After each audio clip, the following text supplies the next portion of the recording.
Hi folks, welcome back to Stacey Can. Today I am making an orange chili marmalade. This is kind of a fun marmalade because it's going to have a little bit of a heat to it, which would be nice to offset some of the sugar because there's kind of a lot. So while I go over all of this, go ahead and you can follow along down below in the show notes and hit like and subscribe while you're down there because that does help. So the ingredients that you need for this is 2.5 pounds of oranges, and you need them unpeeled, seeded, and thinly sliced. 1 lemon that is zested, you want to grate the zest off of it, and juiced. 6.5 cups of water, and 3 either dried habanero chili peppers, or you can do 6 dried Colorado or New Mexico chili peppers, which I ended up getting the New Mexico chili peppers because I couldn't find dried habanero chilies or the Colorado peppers as well. And then, wait for it, 9 cups of sugar. Ouch. Anywho, that's a lot of sugar. Sugars are preservative, so we're gonna be nice to it. Now, some things that you can do with a marmalade like this is you can add it to, obviously put it on toast and add it to on top of a scone or dessert toppings, those types of things. But they're also great if you mix them with some olive oil and maybe a little bit of vinegar. You can make a marinade or salad dressing. Now, because it's a marinade or marmalade, marinade with your marmalade, you can, with the marmalades, they have the slices and peelings and such. So it might be a different kind of a flavor for a dressing because it'll have the slices of the oranges in it, but it's just something to, you know, possibly think about that might be kind of a fun, different type of a dressing. So the tools that you need are, we definitely need our funnel, and then need a ladle, and our jar lifter, our lid lifter, and our Headspace tool. We're doing a 1/4 inch Headspace today. And then we do need our pots for heating the lids. I am not bubbling, so I don't need a chopstick. You can do that if you want. I don't like bubbling with jams, jellies, marmalades. I think when you try to release bubbles with that, because it sets up, you add more bubbles to it. So I don't like doing that. Need a stock pot. We do need something to grate the oranges with. So you can use, you know, a slicer of some sort. If you have a mandolin, use that. I don't have good luck with mandolins. I think they're kind of a pain, but I do have that option in my food processor, so I'll probably end up using my food processor. This makes about 8 half-pint jars, so I do have my canner, my bigger canner out that I'm going to be using for that. You can use just a regular canner on your stovetop if you want, but I love my electric, so I'm using that. And some measuring spoons. You do need a zester of some sort to zest the thing. You can use it if you don't have a zester. You can use a vegetable peeler and gently peel off the lemons, but just try not to get the white pith underneath. You can and then slice them, chop it up really fine, or you can use the zester on the side of your what is it? I don't know, your grater, big 4-tiered grater. I don't like using these. I don't think it works that well. In my opinion, it gets stuck in the little spokes here. So I do love this little vegetable or fruit zester. I like this a lot. It works. It's a good tool for me. So you do you on that piece.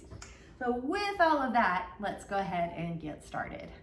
First thing I'm doing is using a kettle with some hot water, and I'm going to rinse the fruit here just to get any kind of grossness off of it. And especially if you're not using organic, if you're using conventional lemons and oranges, then they often have a little bit of a waxy cover on them for preserving while they're shipping and things like that. So I like to just kind of rinse them, but even the organics, these are organic, I do like to just kind of rinse them really well, and then because we're keeping the peel, so I just like to get any gunk off of it that there could be on there. And it's nice to just wipe that off with a paper towel, or you can use a regular towel, whatever, but just kind of wipe it all off, and that'll help get any of the wax off for the conventional fruits or gunk from organics.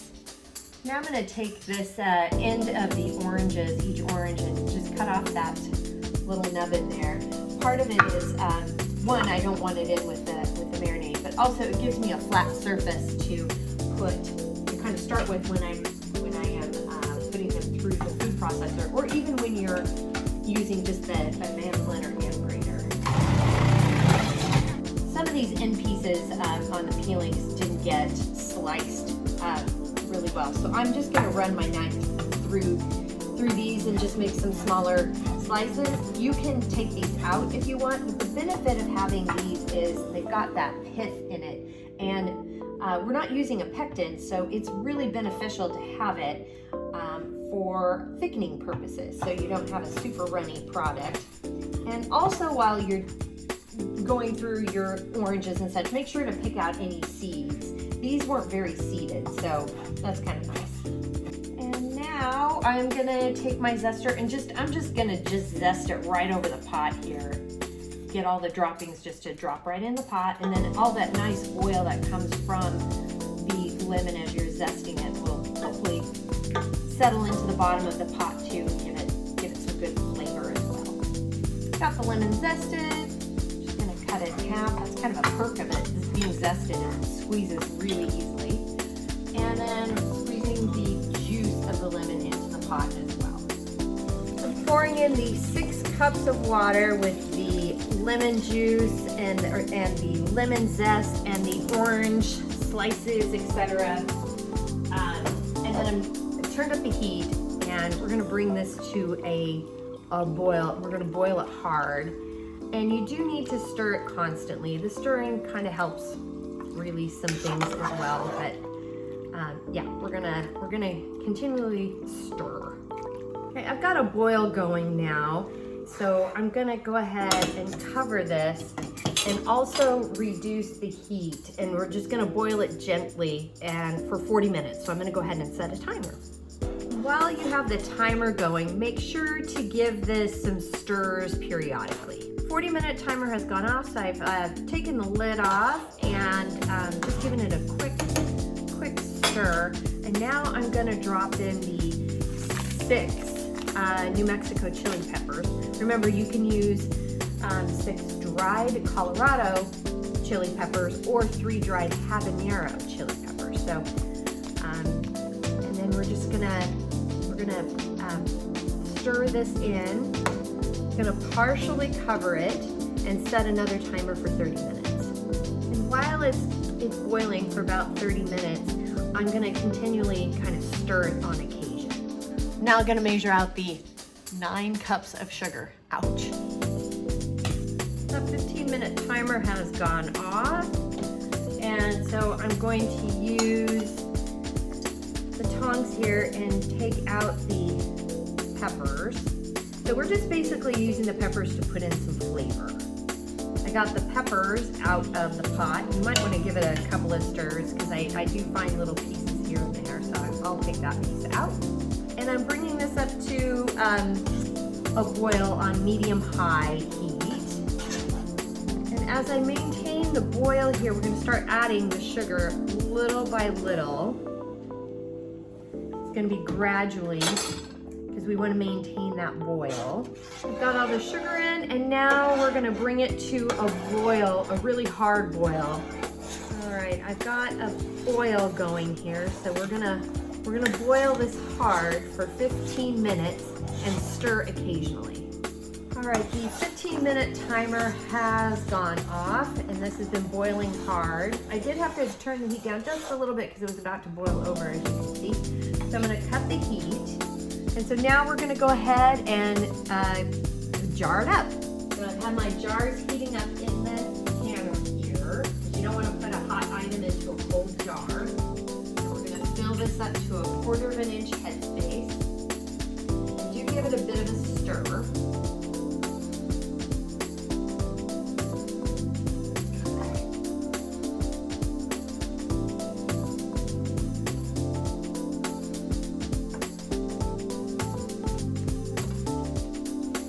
Again, I'm not bubbling because I think when jams and jellies have a tendency to set up really well, we've got a 1/4 of an inch headspace here.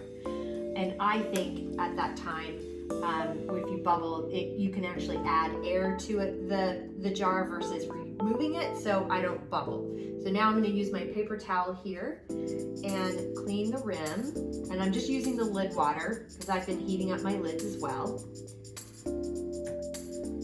take my lid lifter here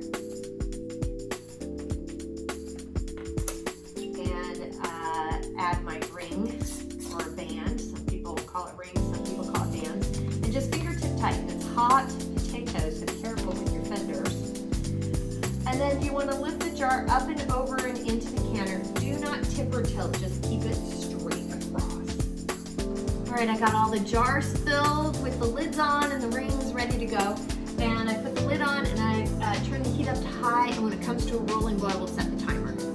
I got a rolling boil going in the canner here, so I set the timer for 10 minutes for my altitude. But for more altitude information in your location, go ahead and check over here off to the side or down below in the show notes. The timer has gone off, so I'm going to go ahead and cut the heat, and then I'm going to carefully lift the lid. You want to do this away from your face. That is a facial you do not want. And I'm going to set a timer for 5 minutes before removing the jars. This gives the food the opportunity to settle into the jar, and it does help with the sealing process. 5 minute timer has gone off, so I'm going to go ahead and remove the jars. And I always do first one in, first one out. So, and then you just want to carefully just lift it up and over, and do not tip or tilt. There will be water on the top, but that does evaporate. So you don't want to tip or tilt because the food can get under the rim of the lid. That's a good seal. That's the sound you want to listen for when you're canning and waiting for the lids to seal. And look at that color. Isn't it pretty? Another seal. So this is how we make orange chili marmalade. It's got some great heat to it. I thought it would be sort of like jalapeno jelly, where you can kind of taste the jalapeno, but there isn't any heat to it. Another one. Another one! Yay! They're sealing away. But it does have heat to it, and some good heat. So when you take a bite of it, which I did, the orange in there, it's got almost like a candy consistency. The orange peel does. So it's very flavorful. It is sweet, but the chili peppers really do a good job of kind of cutting the sweetness a little bit. This will make a fantastic marinade. As I mentioned before, it'll be very good with that. And you can make salad dressing with this marmalade if you want. It's you could do it. You could actually do it. It would give it a really interesting flavor. Oh, you could also use some of it to stir in with some stir fry, which I've done with stir fried veggies. Just kind of give something a little bit of a different flavor to my veggies. So that's how I roll.